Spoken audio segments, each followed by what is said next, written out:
Hello everyone and welcome back to the Belgian Beer Brothers channel. Cedric here from Antwerp, and today is Saturday the 17th. I just got home from work and I feel like I have deserved a nice beer. So let's see what the Brussels Beer Project has in store for us today. I'm not really in the mood for an IPA today. We have a can here. And bear in mind that these holes are very tight for cans. Black and silver. A triple fruit Gose. Okay. Brussels Beer Project. Alcohol 8% ABV. Triple fruit Gose. Yeah, what can I say? I'm intrigued. Gose, not to be confused with Gose. We've talked about Gose quite a bit here, but Gose is a completely different style. It is also a sour style, but for example, Gose comes from Belgium, from Pajottenland around Brussels. Gose comes from Germany, near Leipzig. Yeah, from a town called Goselinge or Goseler, or I always think about Ryan Gosling when I think about Gose. And Gose was actually a style, so I'm very curious as to whether they stay true to the style. Gose was actually a style that was known for its sourness, but also its saltiness.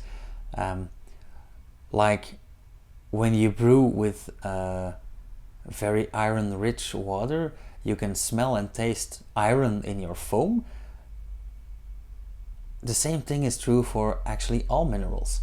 And in this area, there were a lot of minerals in the water, but mainly a lot of salt.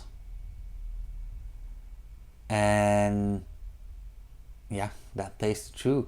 So if I see triple fruit Gose, I'm hoping for a sour, salty beer, a mineral-rich beer. Now, of course, Gose, I do believe that they started making it somewhere in the early 1200s, 1300s. I can be off like by 100 here. But it was a light style, if I remember correctly, like 4, 5, 6%. And this one is 8%, so that might be what the triple stands for, and not triple fruit, but like a triple style Gose. I'm very intrigued. What can I tell you about Gose? Oof, this is so far.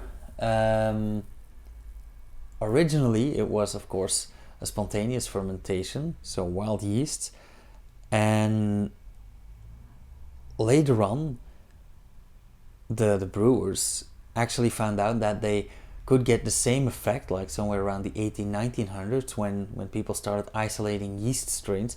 They could have the same effect when they made a beer of high fermentation and added salts. So the recipe completely changed, but the style actually lived on, and I don't think that there are a lot of Gose beers around today, in this day and age, but there are still a few, and I actually think it's making a comeback. So that's probably what Brussels Beer Project anticipated on, as they love to experiment.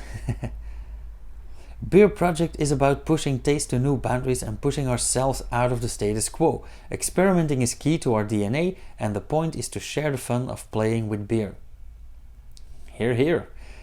Malts, Pilsner malt, wheat malts, acidulated malt, and oat flakes. A word on that. I do believe that Gose was supposed to have more than 50% wheat. And because it had that wheat and added salts and stuff,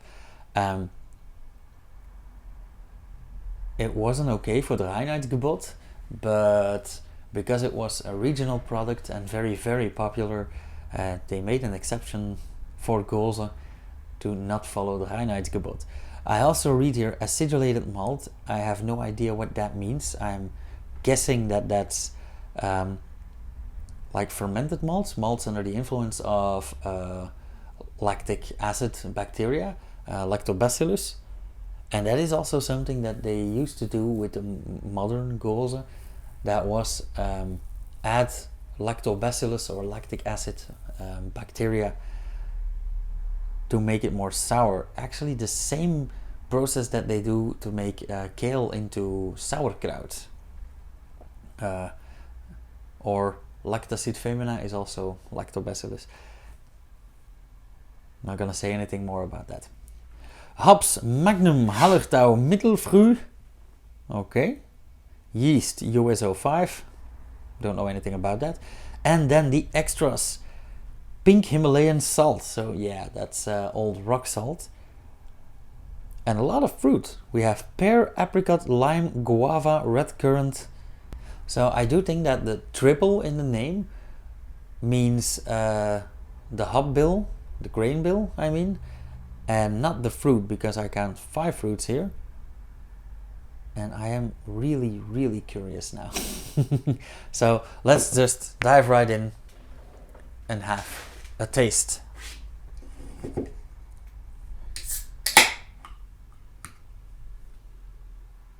Oh, that's very fruity already.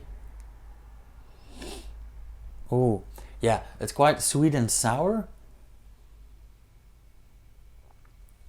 And I even get a tingling up my nose. Now, I do work with chemicals a lot.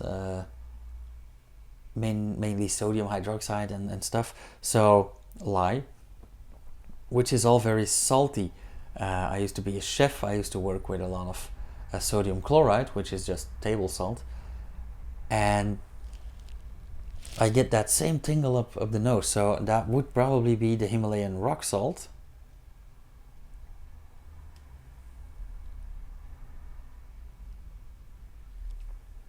But I also get a lot of fruit and sourness. So the lactobacillus actually did its work, and I get a lot of guava in there. It actually smells like a very tropical cocktail, or one of those really tropical thick fruit juices. So I'm very curious for the look.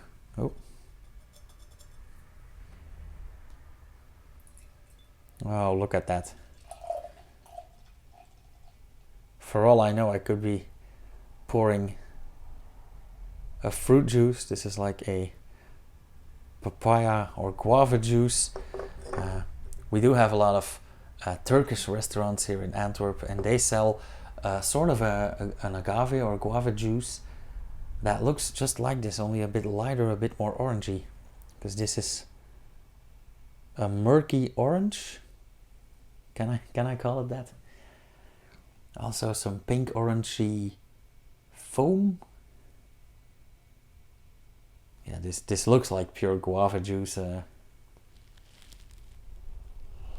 Oh, and those aromas really opened up when pouring.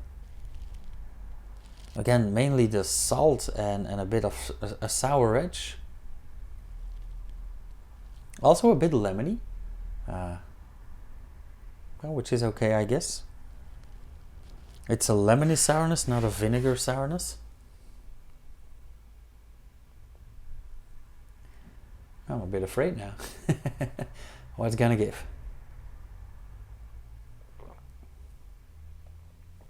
Oh yeah. Ooh, there's definitely salt in there. Let's not call this thirst quenching. Wow.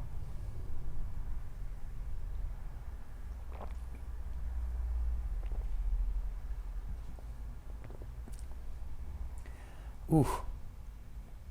The initial taste is like a pure explosion of salt and guava. It has a beautiful sour edge. It's not too much.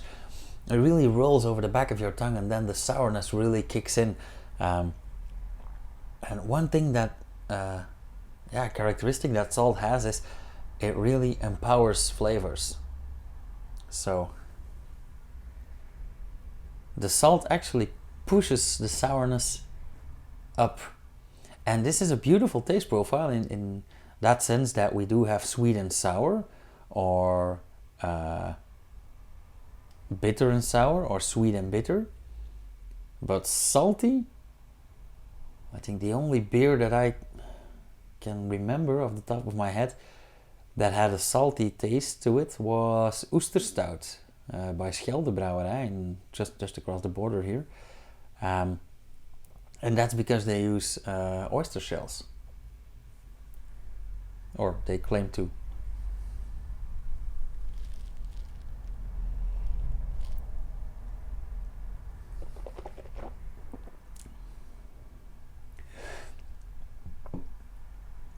As I'm tasting this, I do get a lot of red currant, which is also in there, so that's a good thing. The sourness seems to come from the red currants and the lactobacillus working together, and it does have this this refreshing part as well, so that might as well be the pear. A slight sweet touch.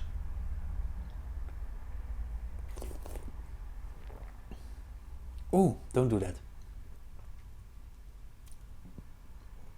Yeah, this is really a taste bomb. I'm actually thinking of ways to use this in a beer cocktail. Yeah. So we might thin this out, like make a Bloody Mary with this instead of tomato juice, for example. I would like this beer with raw vegetables, for example, some celery, some carrot, maybe a bit of tomato, a lot of cucumber.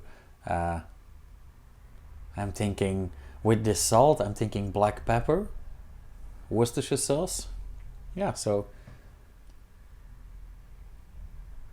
cold buffet and a Bloody Mary.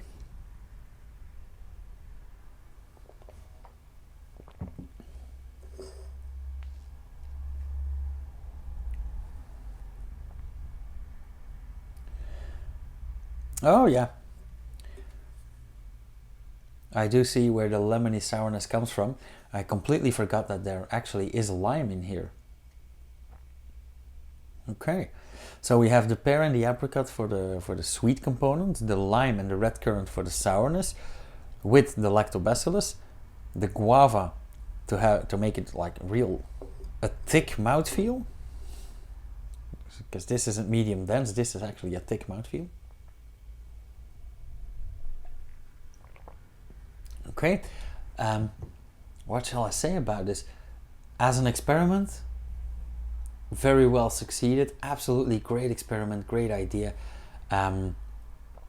As a common beer, I don't think that this will do very well in bars, but it is a really cool gastronomical beer, and I do think that this has its place in cocktail bars or in restaurants. So yeah, again, would I order a second one of these? No, because it's gonna take me about an hour to drink. Not because it's bad, but just because it's such an explosion of flavors and it's so strong. I really have to condition my taste buds to get used to this.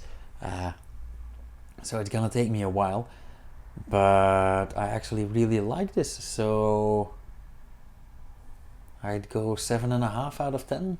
Yeah. So 3.75 on Untappd. Just because I love the idea as well. It also has its festive cocktail glass here. If we can just givrer this glass with a bit of salt and black pepper, that would also be really cool. Okay, enough ideas. You guys, I'm gonna leave you with this because I really want to go to bed. Damn work. I do work 12-hour shifts, so don't blame me. Yeah. If you have anything to say about this beer, if you've tried it, let me know what you think. If you want to try it, head over to the Brussels Beer Project. If you like this video, hit the thumbs up. If you want to see more, subscribe, hit the bell icon, you will get notified, and I'll try